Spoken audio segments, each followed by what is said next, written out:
Hey everyone, and welcome back to the channel. A bit late, aren't I? A bit late to kind of do a match review, really. But I thought I'd better come on and talk about it because I've kind of committed to doing that, right? That's what this channel is all about. I have to say I'm really busy with work at the moment, and trying to find the time to sit down and talk these things through is actually a bit more difficult than I was expecting, especially when you're trying to calm down and do it in a logical and sensible way, rather than talking about how I feel straight after the game and giving all that emotion. So needless to say, wasn't particularly impressed at the weekend. Actually really disappointed with the result. I felt that a draw would have been a decent result. Not what I wanted, but I thought it was probably a fair result. Didn't think Villa did enough to win the game, but then didn't think we did enough to win the game. For me, I feel we are still really struggling with intensity. We just do not seem to be able to keep up that intensity that's really required to put teams under pressure. And at the same time as that, we are not taking opportunities. Creativity seems really low at the moment. If it wasn't for Kudus putting the ball into the box and so on like that, then I'm just not sure where we're seeing any kind of gameplay that's going to make a difference. We're doing an awful lot of tippy-tappy, keeping a lot of possession and passing the ball around, but with no clear objective to get into the box or to get close to the box or to take a pot shot or whatever. I know we had a few kind of opportunities. I'm thinking, Polinia, for instance, who put one wide and so on. But it's just not happening at the moment. I've got to be honest with you. Xavi, I'm finding quite frustrating. He kind of striking me a little bit as being lightweight. Tends to be, drop off the ball quite easily, or his tackles don't seem to be strong enough. And this is why I think, and I know Frank has come into a bit of criticism about the Bentancur, Polina pivot, but I can kind of think this is what he's seeing. We're not getting hold of the ball enough or keeping the ball enough to be able to create anything from it, and that protection in there is what he's kind of using to provide the support for the defensive unit. And defensively, we've been doing okay. You've got to admit, you lose Romero just before the game, albeit it was potentially going to happen. I thought Danso come in, I thought we did okay. I didn't think we looked that shaky. And the two goals that Villa scored were outside the box, pot shot, have a go, and maybe Vicario could have done better on the first one. I'm not 100% sure from my point of view, but I know a lot of people have been calling that out. But big shots from outside the box, well placed, those sorts of things are going to score. But we're not doing that, and that's what concerns me. Is we're not taking those opportunities when they present themselves, because we have got players who can strike the ball. Porro, for instance, can really strike the ball. Bentancur, he scored a goal, but he is good at striking the ball. Polinia, again, we've seen him score a few goals through his ability to strike the ball cleanly and from distance. So yeah, I'm a little bit frustrated with that pivot, but I understand where it's coming from. But I just wonder whether we're missing the opportunity with Sarr. I don't know if there's something going on there, whether he's injured or whether he perhaps is trying to balance out the play, because now we've got obviously Monaco coming up, so he's looking at how are you gonna give everybody game time and make sure they stay fresh and stay fit, because we are now picking up some injuries. We've got Romero out. Looks like Tell's taken a knock as well, so he could potentially be out. So there is some kind of issue. I know Tell's not a Champions League, obviously. So there are a few bits and pieces in there that he probably needs to consider. we have to remember this is still a very young squad, with young players that are learning their trade. You know, first year in the Premier League for players like Bergvall and Gray. You know, same for Tell, Odegaard out for a long time. So there is a bit going on that you kind of feel you have to take into consideration. Of course, Udogie injured, again, only a minor one apparently, but we keep hearing about these minor knocks and stuff that tend to then go on and on and on. Same scenario with Solanke, where just doesn't seem to be able to get back on that pitch. And I feel like he's really, really the one that we're missing for sure. Richarlison is, talking of players that have gone missing, Richarlison again gone missing. Good start, bright start to the season, and here we are, looking at him and saying, what are you doing? You're not providing anything. You're not really in the game, and so on. And for a team in the Champions League that wants to progress, that wants to go somewhere, you cannot afford to carry passengers. So it doesn't matter how nice the guy is or how much you might like him or everything. You can't afford to sit on that. You've got to look at it and say, it's not working. You're not what we need. We need something better. And I know you can't do that right at this moment in time, but maybe come January, which is just around the corner, we should be looking for something a lot stronger in that front forward position. For sure, for me, I think Solanke is the man who we're kind of looking upon as our main striker, with Richarlison as the backup.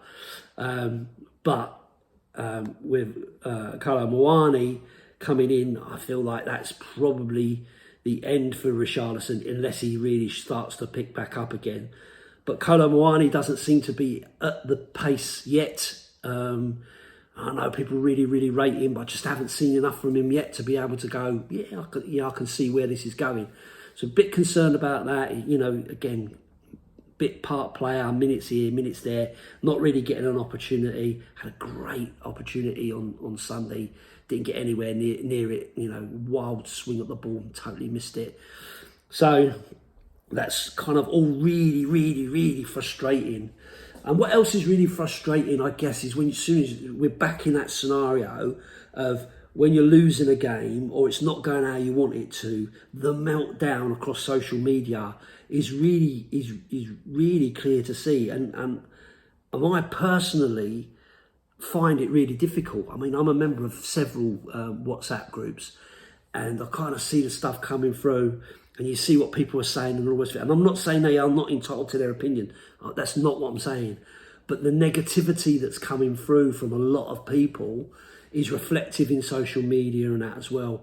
And I find it really difficult because I don't know where that takes us. We've just gone from Ange, who played, exciting, inverted commas, football, attacking front-footed football, where defensively we're all over the place. We've brought Thomas Frank in because of his ability to change how he plays, to play different styles, to be a little bit more defensive, and now people are bored.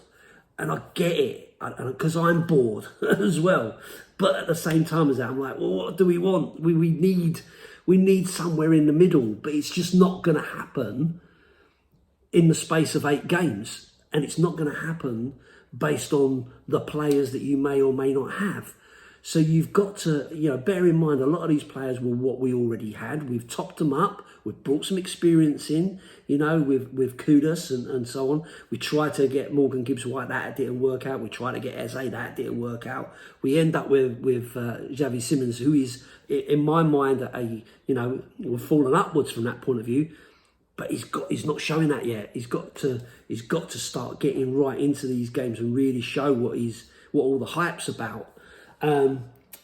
So yeah, it's a real difficult one at the moment. And like I say, I've kind of held off, not purposely, but I've allowed myself to be distracted with other stuff going on in life, work and family and things like that, to kind of say, well, I haven't got time to make a video.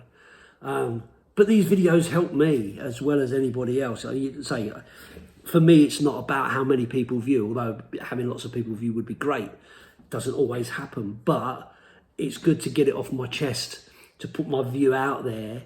And if some people come along and go, Lee, I actually agree with you, think you're making a good point, then that helps your mental health look at it and go, well, actually, I'm not going mad. Or people come along and go, I don't agree with you because X, Y, Z. And you think, well, okay, yeah, that kind of makes sense. And that does help me kind of get the balance out of how it's going. So, yeah, so apologies for the late upload. Hopefully, some of you will watch it. If you do, let me know what you're thinking. How are you coping with it at the moment? Are you still fully on board with Thomas Frank? I know there's been talk of people being kind of saying, I don't think he's the man already after 8 games. But is that where you're at? Are you still fully on board? Do you have concerns? Do you think he could take us forward? Do you think he needs time? Do you think he needs players? I mean, I look at it and I think left-hand side, whilst we've got an abundance of players who can play there, doesn't seem to be working. Odebear, although he had an okay game, didn't really set the world alight in my point of view.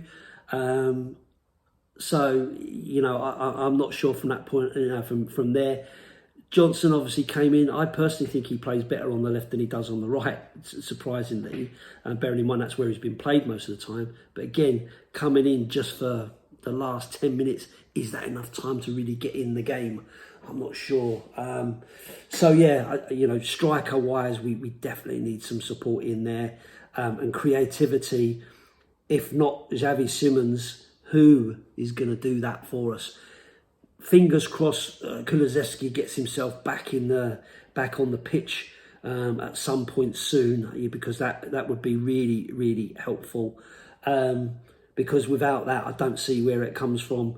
Bergvall maybe up to a point can play a little bit more offensively, but yeah, I'm just not sure. I'm still not sure about who our midfield really ought to be. I'm not against Bentancur as a player. I think he's a decent player, but he's just not the player that we bought. He's still trying to get back to that. Polina, I think, is a player you've got to have in your squad. I think we play so much better with him protecting us. But do we need someone alongside him who is a little bit more creative than Bentancur is? Is that where Bergvall needs to come in along with Simons? Or is that where maybe Sarr comes in, who's a bit more hard-working but still forward-thinking? There's options there. And I know they can't play every game. And I guess that's the difficulty for Frank, is balancing that out, as I've said already.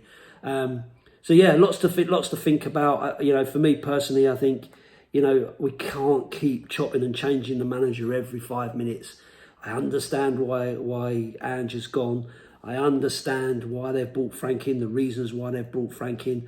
Talking about investment, there's a lot of investment they're talking about and stuff like that. So, is this, or are we on the change? And is it just a case of holding your nerve and seeing where this is going to take us? You've got to bear in mind, you've got Arteta in his 6th season at Arsenal and still not picked anything up. So, maybe we just need to have some patience, and football fans are not known for their patience for sure. But maybe this is where we need to be. I don't know. But anyway, after saying that I haven't had a chance to get it all off my chest, I've just gone verbal diarrhea to you all. So I'll leave it there and I'll say thanks for watching. I do appreciate it. This subscriber thing is all over the place, up and down, up and down. 1 minute you're getting some, then you're not getting some, and all the rest of it. I'll give up with that. If you're not subscribed and you want to subscribe, please do, because it apparently helps the algorithm. Leave me a comment, leave me a like, all that kind of good stuff. That'll be great. And yeah, I'll see you on the next one, a review of a win at Monaco. Fingers crossed. Up the Spurs.